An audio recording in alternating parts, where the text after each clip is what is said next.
जय श्री राम। प्रिय मित्रों, श्री रामचरितमानस का बाल कांड का 91 दोहा से लेकर के 100 दोहा तक इसमें जो है कि आप लोगों के सामने पठन करने जा रहा हूं। आप लोग ध्यानपूर्वक सुनेंगे। मित्रों, आपको बता दूं कि चित्रकूट की घाट से जहां पर ये पर्णकुटी है, प्रभु श्री राम 11.5 वर्ष इसी पर्णकुटी जो ये मंदिर आप देख रहे हैं तुलसीदास जी का, इसी के ऊपर जो पर्णकुटी है, यहीं पर प्रभु श्री राम 11.5 वर्ष वनवास का समय बिताया था। और यहीं से तुलसीदास जी जो ये मंदिर आप देख रहे हैं, उसी मंदिर वहाँ बना हुआ है। वहीं से तुलसीदास जी ने चंदन घिसा करते थे और यहीं पर रह करके श्री रामचरितमानस की रचना की। तो ऐसे पावन धरती से आप लोगों को श्री रामचरितमानस सुना रहा हूँ। आप लोग ध्यानपूर्वक इसे श्रवण करेंगे तो निश्चय ही आपको पूर्ण लाभ मिलेगा। यह मेरा श्री रामचरितमानस का पाठ संगीत में नहीं है, ये मैं मानता हूँ, लेकिन पूरे भाव से यदि आप सुनेंगे, पूरी श्रद्धा से सुनेंगे, तो इसका जो है कि बिल्कुल आपको लाभ मिलेगा। तो चलिए शुरू करते हैं। दोहा संख्या 91 से 100 तक का पूरा श्री रामचरितमानस आप लोगों को यहीं से सुनाऊंगा। दोस्तों, सब प्रसंग गिरिपति ही सुनावा, मदन दहन सुनि अति दुख पावा। बहुर कहूँ रति कर बरदाना, सुनि मोअंत बहुत सुख माना। उन्होंने पर्वतराज हिमाचल को सब हाल सुनाया। कामदेव का भस्म होना सुनकर हिमाचल बहुत दुखी हुए। फिर मुनियों ने रति के वरदान की बात कही। उसे सुनकर हिमवान ने बहुत सुख माना। हृदय विचारी शंभु प्रभुताई, सादर मुनि बर लिए बोलाई। सुदिन सुन खतु सुघरी सोचाई, बेग वेद विधि लगन धराई। शिव जी के प्रभाव को मन में विचार कर हिमाचल ने श्रेष्ठ मुनियों को आदर पूर्वक बुला लिया और उनसे शुभ दिन, शुभ नक्षत्र और शुभ घड़ी शोधवा कर वेद की विधि के अनुसार शीघ्र ही लग्न निश्चय कराकर लिखवा दिया। पत्रि सप्तरि सिंह सोई दिन है, गहि पद विनय हिमाचल किन्ही। जाय विधि तिन्ह दिन ही सोपाती, बाचत प्रीतन हृदय समाती। फिर हिमाचल ने वह लग्न पत्रिका सप्त ऋषियों को दे दी और चरण पकड़कर उनकी विनती की। उन्होंने जाकर वह लग्न पत्रिका ब्रह्मा जी को दी। उसको पढ़ते समय उनके हृदय में प्रेम समाता न था। लगन बाची अज सब ही सुनाई, हर से मुनि सब सुर समुदाई। सुमन वृष्टि नभ बाजन बाजे, मंगल कलश दसहूँ दिश साजे। ब्रह्मा जी ने लग्न पढ़कर सबको सुनाया। उसे सुनकर सब मुनि और देवताओं का सारा समाज हर्षित हो गया। आकाश से फूलों की वर्षा होने लगी, बाजे बजने लगे और 10 दिशाओं में मंगल कलश सजा दिए गए। लगे सवारन सकल सुर, बाहन विविध विमान। होहि सगुन बंगल सुभद, करहि अपक्षरा गान। सब देवता अपने भांति भांति के वाहन और विमान सजाने लगे। कल्याणप्रद मंगल शकुन होने लगे और अप्सराएं गाने लगीं। शिव ही शंभुगन करहि सिंगारा, जटा मुकुट अहि मौरु संवारा। कुंडल कंकन पहिरे ब्याला, तन विभूति पटके हरि छाला। शिव जी के गण शिव जी का श्रृंगार करने लगे। जटाओं का मुकुट बनाकर उस पर सांपों का मौर सजाया गया। शिव जी ने सांपों के ही कुंडल और कंकड़ पहने, शरीर पर विभूति रमाई और वस्त्र की जगह बाघंबर लपेट लिया। ससिल लाट सुंदर सिरन गंगा, नयन तीन उपबीत भुजंगा। गरल कंठ उर नर सिरमाला, अशिव वेश शिव धाम कृपाला। शिव जी के सुंदर मस्तक पर चंद्रमा, सिर पर गंगा जी, 3 नेत्र सांपों का जनेऊ, गले में विष और छाती पर नर मुंडों की माला थी। इस प्रकार उनका वेश अशुभ होने पर भी वे कल्याण के धाम और कृपालु हैं। कर त्रिशूल अरु डमरु बिराजा, चले बसह चढ़ी बाजहि बाजा। देख सिवहि सुर त्रिय मुसुकाहि, बर लायक दुल्हिन जग नाही। एक हाथ में त्रिशूल और दूसरे में डमरू सुशोभित है। शिव जी बैल पर चढ़कर चले, बाजे बज रहे हैं।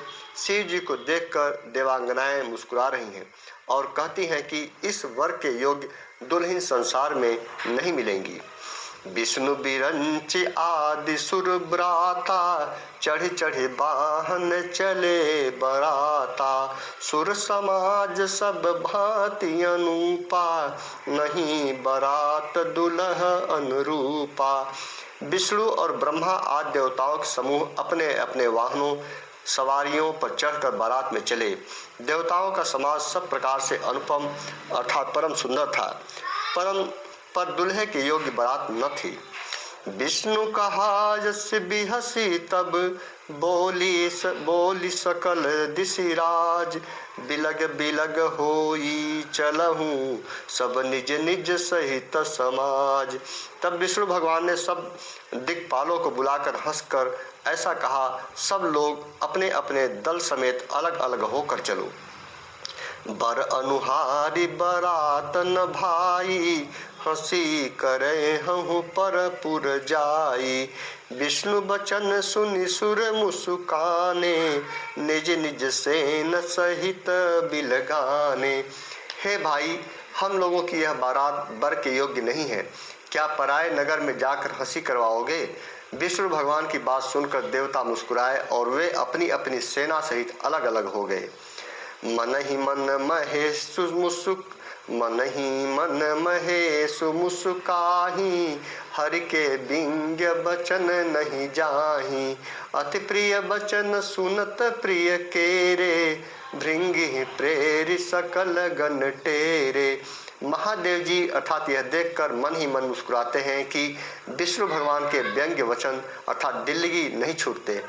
अपने प्यारे विष्णु भगवान के इन अति प्रिय वचनों को सुनकर शिव जी ने भी भृंगी को भेजकर अपने सब गणों को बुलवा लिया। शिव अनुशासन सुनि सब आए, प्रभु पद जलज शीस तिन्ह नाए। नाना वाहन नाना बेसा, बिहसे शिव समाज निज देखा। शिव जी की आज्ञा सुनते ही सब चले आए और उन्होंने स्वामी के चरण कमलों में सिर नवाकर तरह तरह की सवारियां और तरह तरह के वेश वाले अपने समाज को देखकर शिव जी हंसे। को मुखहीन विपुल मुख काहू, बिनु पद कर को बहुपद बाहु। विपुल नयन को नयन विहीना, रिष्ट पुष्ट को अति तन खीना। कोई बिना मुख का है, किसी के बहुत से मुख हैं। कोई बिना हाथ पैर का है तो किसी के कई हाथ पैर हैं। किसी के बहुत आंखें हैं तो किसी के एक भी आंख नहीं है। और कोई बहुत मोटा ताजा है तो कोई बहुत ही दुबला पतला है। एक सुंदर छंद तुलसीदास जी ने यहाँ भी लिखा है। तन खीन को अति पीन पावन, को अपावन गति धरे। भूषण कराल कपाल कर, सब सद्य सोनित तन भरे। खर स्वान सूर श्रीकाल मुख गण, बेस अगणित को गणे। बहु जिनस प्रेत पिशाच जोगी, जमात बरनत नहीं बने। कोई बहुत दुबला, कोई बहुत मोटा, कोई पवित्र और कोई अपवित्र वेश धारण किए हुए हैं। भयंकर गहने पहने, हाथों में कपाल लिए हैं और सब के सब शरीर में ताजा खून लपेटे हुए हैं। गधे, कुत्ते, सुअर और सियार कैसे उनके मुख हैं। गणों के अनगिनत वेशों को कौन गिने। बहुत प्रकार के प्रेत, पिशाच और योगिनियों की जमातें हैं, उनका वर्णन करते नहीं बनता। नाचहि गामहि गीत परम, तरंगी भूत सब। देखत यति विपरीत, बोलहि बचन विचित्र विधि। भूत प्रेत नाचते और गाते हैं, वे सब बड़े मौजी हैं। देखने में बहुत ही बेढंगे जान पड़ते हैं और बड़े ही विचित्र ढंग से बोलते हैं। जस दुलूह तसी बनी बराता, कौतुक विविध हो ही मगमा जाता। यहाँ हिमाचल रचऊ बिताना, अति विचित्र नहीं जाई बखाना। जैसा दुल्हा है अब वैसा ही बारात बन गई है। मार्ग में चलते हुए भांत भांत के कौतुक अर्थात तमाशे होते जाते हैं। इधर हिमाचल ने ऐसा विचित्र मंडप बनाया कि जिसका वर्णन नहीं हो सकता। शैल सकल जह लगी जग माही, लघु विशाल नहीं बरनि सिराही। बन सागर सब नदी तलावा, हिमगिरी सब कहूँ नेवत पठावा। जगत में जितने छोटे बड़े पर्वत थे जिनका वर्णन करके पार नहीं मिलता, तथा जितने वन समुद्र नदियाँ और तालाब थे, हिमाचल ने सबको न्योता भेजा। काम रूप सुंदर तन धारी, सहित समाज सहित बर नारी। गए सकल तुहि नाचल गेहा, गावहि मंगल सहित स्नेहा। वे सब अपने इच्छा अनुसार रूप धारण करने वाले सुंदर शरीर धारण कर सुंदरी स्त्रियों और समाजों के साथ हिमाचल के घर गए। सभी स्नेह सहित मंगल गीत गाते हैं। प्रथम ही गिरी बहु गृह सवराए, जथा जोग तह तह सब छाए। पूर शोभा अवलोक सुहाई, लागई लघु बीरंची निपुनाई। हिमाचल ने पहले से ही बहुत से घर सजवा रखे थे। यथा योग्य उन स्थानों में सब लोग उतर गए। नगर की सुंदर शोभा देखकर ब्रह्मा जी की रचना चातुरी भी तुच्छ लगती थी। सुंदर छंद यहाँ। लघु लाग विधि की निपुणता, अवलोकी पुर शोभा सही। बन बाग कूप तड़ाग सरिता, सुभग सब सक को कही। मंगल विपुल तोरण पताका, केतु गृह गृह सोहही। बनिता पुरुष सुंदर चतुर छवि, देखी मुनि मन मोहही। नगर की शोभा देखकर ब्रह्मा की निपुणता सचमुच तुच्छ लगती है। वन बाग कुएं तालाब नदियां सभी सुंदर हैं, उनका वर्णन कौन कर सकता है। घर घर बहुत से मंगल सूचक तोरण और ध्वजा पताकाएं सुशोभित हो रही हैं। वहाँ के सुंदर और चतुर स्त्री पुरुषों की छवि देखकर मुनियों के भी मन मोहित हो जाते हैं। जगदम्बा जह अवतरी, सो पर पुरबरनी की जाय। रिद्धि सिद्धि संपत्ति सुख, नित नूतन अधिकाय। जिस नगर में स्वयं जगदम्बा ने अवतार लिया, क्या उसका वर्णन हो सकता है। वहाँ रिद्धि सिद्धि संपत्ति और सुख नित नए बढ़ते जाते हैं। नगर निकट बरात सुनी आई, पुरखर भरु शोभा अधिकाई। कर बनाव सजी बाहन नाना, चले लेन सादर अगवाना। बारात को नगर के निकट आई सुनकर नगर में चहल पहल मच गई, जिससे उसकी शोभा बढ़ गई। अगवानी करने वाले लोग बनाव श्रृंगार करके तथा नाना प्रकार की सवारियों को सजाकर आदर सहित बारात को लेने चले। हियहर से सुर से निहारी, हरिहि देखी अति भय सुखारी। शिव समाज जब देखन लागे, बिडर चले बाहन सब भागे। देवताओं के समाज को देखकर सब मन में प्रसन्न हुए और विष्णु भगवान को देखकर तो बहुत ही सुखी हुए, किंतु जब शिव जी के दल को देखने लगे तब तो उनके सब वाहन अर्थात सवारियों के हाथी घोड़े रथ के बैल आज डर कर भागने लगे। धरि धीरज तह रहे सयाने, बालक सब लय जीव पराने। गए भवन पूछहि पितु माता, कहीं बचन भय कंपित गाता। कुछ बड़ी उम्र के समझदार लोग धीरज धर कर वहाँ डटे रहे। लड़के तो सब अपने प्राण लेकर भागे। घर पहुँचने पर जब माता पिता पूछते हैं तब वे भय से कांपते हुए शरीर से ऐसा वचन कहते हैं। कही काह कही जाई न बाता, जमकर धार की धौ बरियाता। बरु बौराह बसह असवारा, ब्याल कपाल विभूषण छारा। क्या कहें, कोई बात कही नहीं जाती। यह बारात है या यमराज की सेना। दुल्हा पागल है और बैल पर सवार है। सांप, कपाल और राख ही उसके गहने हैं। एक सुंदर छंद तुलसीदास जी के द्वारा। तन छार ब्याल कपाल भूषण नगन जटिल भयंकरा। संग भूत प्रेत पिशाच जोगिन बिकट मुख रजनी चरा। जो जियत रही बारात देखत पुण्य बढ़ते ही कर सही।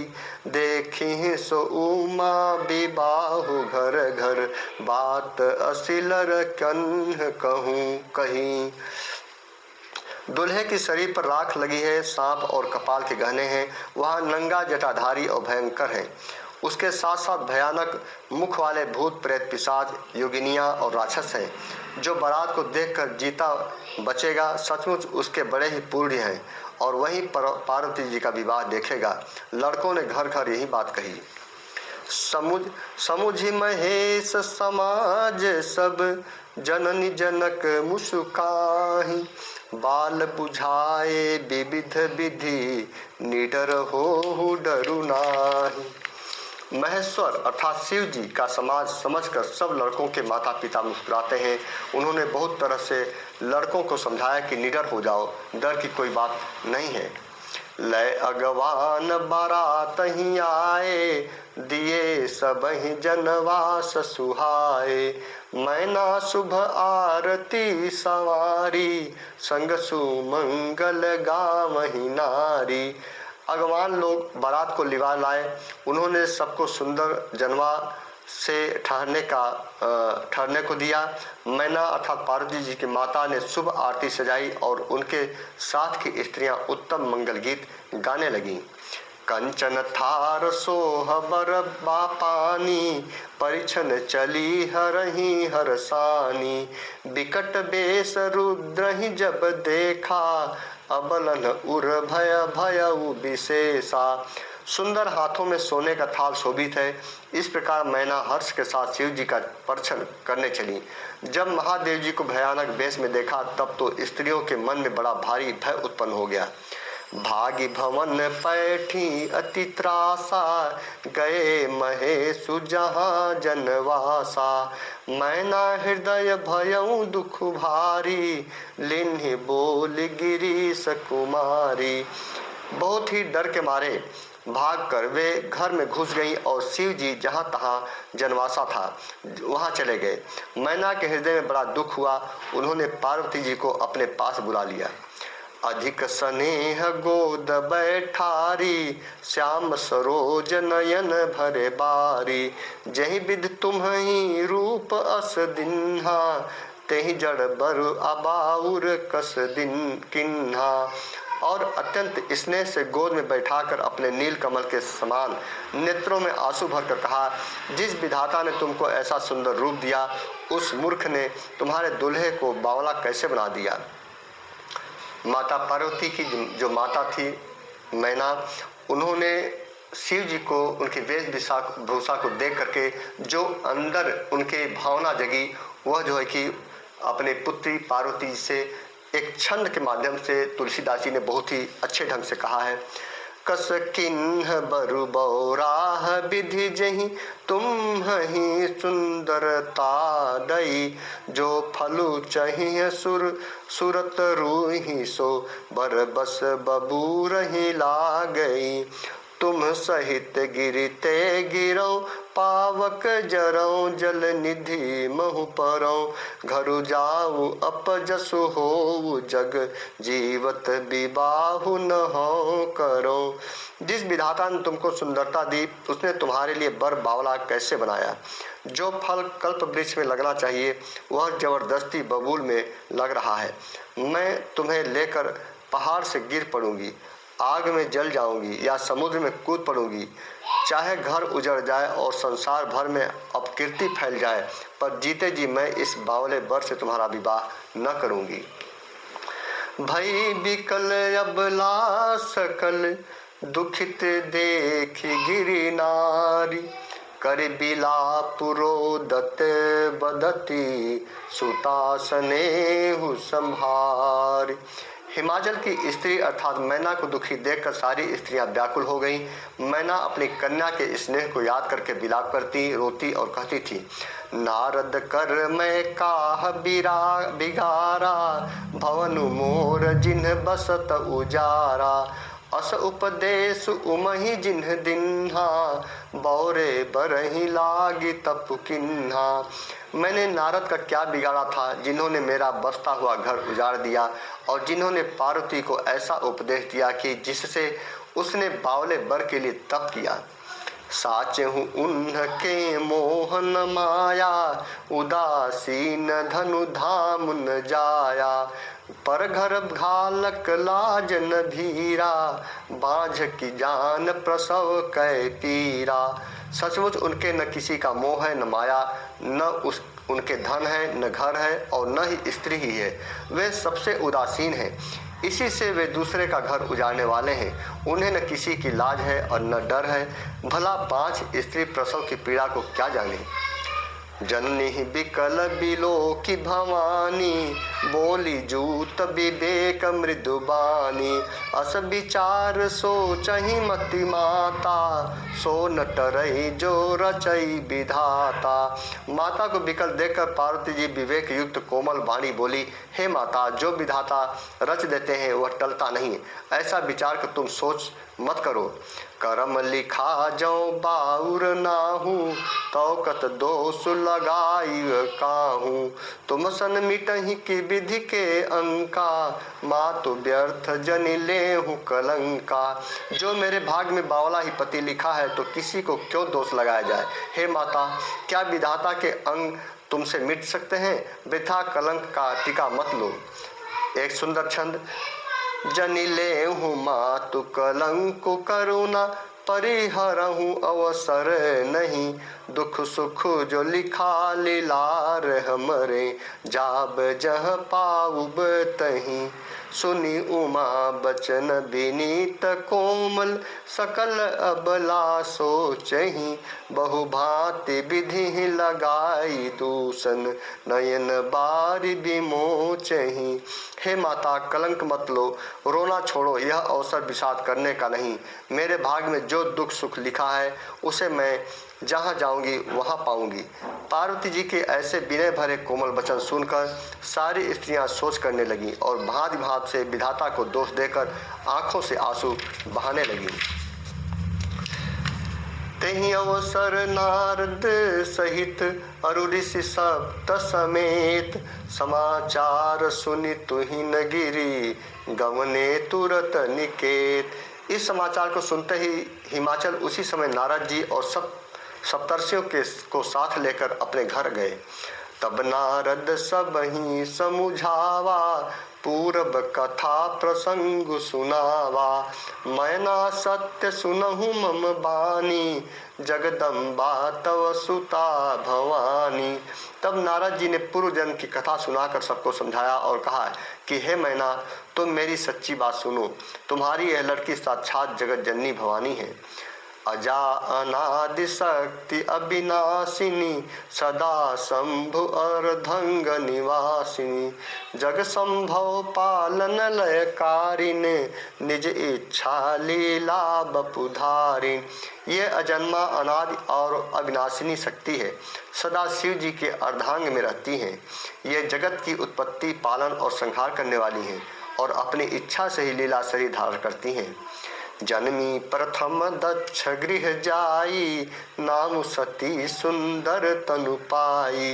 तहु सती शंकर ही विवाही, कथा प्रसिद्ध सकल जग माही। पहले यह दक्ष के घर जाकर जन्मी थी, तब इनकी सती नाम था। बहुत सुंदर शरीर पाया था। वहाँ भी सती शंकर जी से ही ब्याही गई थी। यह कथा सारे जगत में प्रसिद्ध है। एक बार आवत शिव संगा, देखे रघुकुल कमल पतंगा। भयउ मोह शिव कहा न किन्हा, भ्रम बस बेसु सिय कर लिन्हा। एक बार इन्होंने शिव जी के साथ आते हुए रास्ते में रघुकुल रूपी कमल के सूर्य श्री रामचंद्र जी को देखा। तब इन्हें मोह हो गया और इन्होंने शिव जी का कहना न मानकर ब्रह्मवश सीता जी का वेश धारण कर लिया। सिंह बेसु सती जो किन्हते अपराध शंकर परिहरि, हर बिरह जाई बहोरी पितु के यज्ञ जोगा नल जरी। अब जनमी तुम्हारे भवन निज पति, लागी दारुण तपु किया। अस जानी संशय तजहु गिरिजा, सर्वदा शंकर प्रिया। सती जी ने जो सीता का वेश धारण किया, उसी अपराध के कारण शंकर जी ने उनको त्याग दिया। फिर शिव जी के वियोग में ये अपने पिता के यज्ञ में जाकर वहीं योगाग्नि में भस्म हो गईं। अब इन्होंने तुम्हारे घर जन्म लेकर अपने पति के लिए कठिन तप किया है, ऐसा जानकर संदेह छोड़ दो। पार्वती जी तो सदा ही शिव जी का प्रिय अर्थात अर्धांगिनी है। सुनि नारद के बचन तब, सब कर मिटा विषाद। क्षण महु व्याप्यऊ सकलपुर, घर घर यह संवाद। तब नारद के वचन सुनकर सबका विषाद मिट गया और क्षण भर में यह समाचार सारे नगर में घर घर फैल गया। तब मैं ना हिमवंतु आनंदे, पुनि पुनि पार्वती पद बंदे।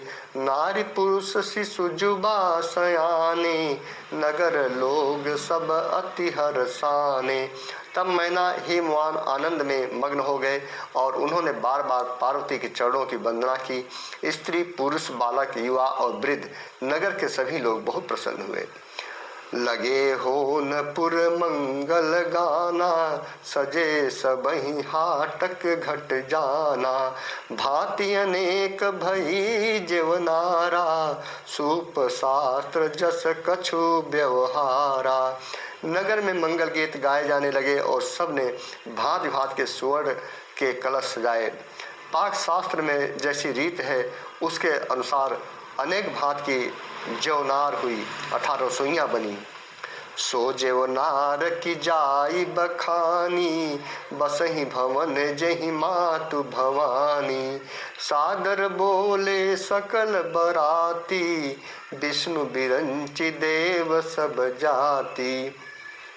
जिस घर में स्वयं माता भवानी रहती हो, वहाँ की जेवनार अर्थात भोजन सामग्री का वर्णन कैसे किया जा सकता है।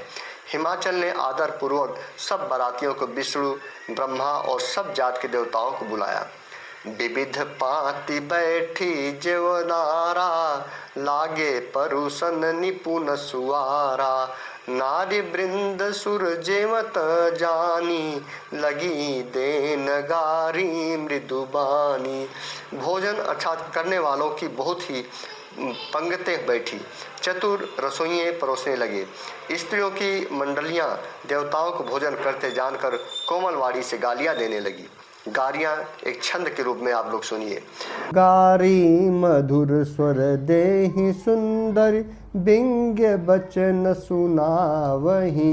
भोजन करहि सुर अति विलंबु, विनोद सुनि सचु पावहि। जेमत जो बढ़यो आनंदु, सो मुख कोटि हूँ न परय कहयो। अचवाई दिन है पान गवने, बास जह जाको रहो। सब सुंदर स्त्रियां मीठे स्वर में गालियां देने लगी और व्यंग भरे वचन सुनाने लगी। देवगण विनोद सुनकर बहुत सुख अनुभव करते हैं, इसीलिए भोजन करने में बड़ी देर लगा रहे हैं। भोजन के समय जो आनंद बढ़ा वह करोड़ों मुँह से भी नहीं कहा जा सकता। भोजन कर चुकने पर सबके हाथ मुंह धुलवाकर पान दिए गए। फिर सब लोग जो जहाँ ठहरे थे वहाँ चले गए। बहुरी मुनिन्ह हिमवंत कहूँ, लगन सुनाई आई।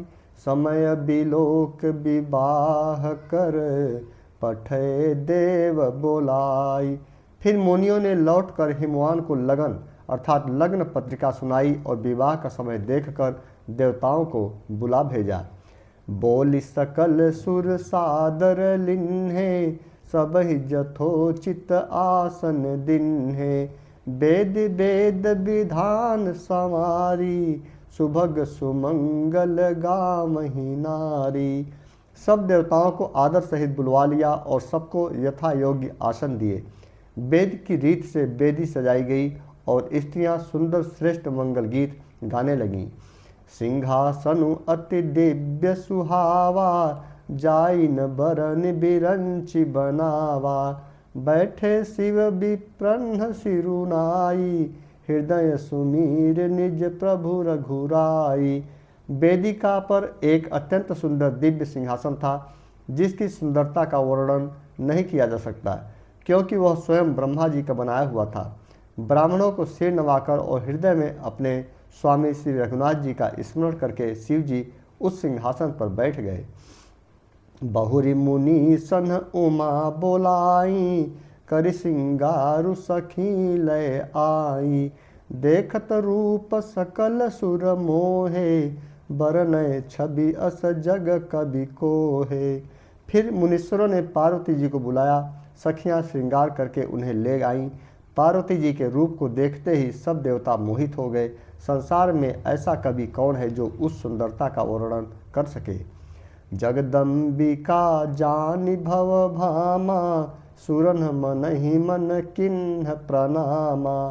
सुंदरता मर जाद भवानी, जाई न कोटि हूँ बदन बखानी। पार्वती जी को जगदम्बा और शिव जी की पत्नी समझकर देवताओं ने मन ही मन प्रणाम किया। भवानी जी सुंदरता की सीमा है, करोड़ों मुखों से भी उनकी शोभा नहीं कही जा सकती। उनकी सुंदरता का बखान यहाँ पर एक सुंदर छंद के माध्यम से महाकवि तुलसीदास जी ने किया है। कोटि हूँ बदन नहीं बने बरनत, जग जननी शोभा महा। सकुचहि कहत श्रुति शेष सारद, मंद मति तुलसी कहा। छवि खानी मातु भवानी गवनी, मध्य मंडप शिव जहाँ। अवलोकि सकहि न सकूच पति पद, कमल मनु मधु करु तहाँ। जगत जननी पार्वती जी की महान शोभा का वर्णन करोड़ों मुखों से भी करते नहीं बनता। वेद शेष जी और सरस्वती जी तक उसे कहते हुए सकुचा जाते हैं, तब मंद बुद्धि तुलसी किस गिनती में है। सुंदरता और शोभा की खान माता भवानी मंडप के बीच में जहाँ शिव जी थे वहाँ गई। वे संकोच के मारे पति अर्थात शिव जी के चरण कमलों को देख नहीं सकती, परंतु उनका मन रूपी भौरा तो वहीं रसपान कर रहा था। मुनि अनुशासन गणपति पूजेऊ शंभु भवानी, को सुनि संशय करे जनी, सुर अनाद जिय जान। मुनियों की आज्ञा से शिव जी और पार्वती जी ने गणेश जी का पूजन किया। मन में देवताओं को अनादि समझकर कोई इस बात को सुनकर शंका न करे, अर्थात कि गणेश जी तो शिव पार्वती के संतान हैं, अभी विवाह से पूर्व ही वे कहाँ से आ गए। इस प्रकार श्री रामचरितमानस का बालकांड का 100वां दोहा संपन्न होता है। 101 दोहा से अगले कड़ी में प्रारंभ करूँगा। जय श्री राम।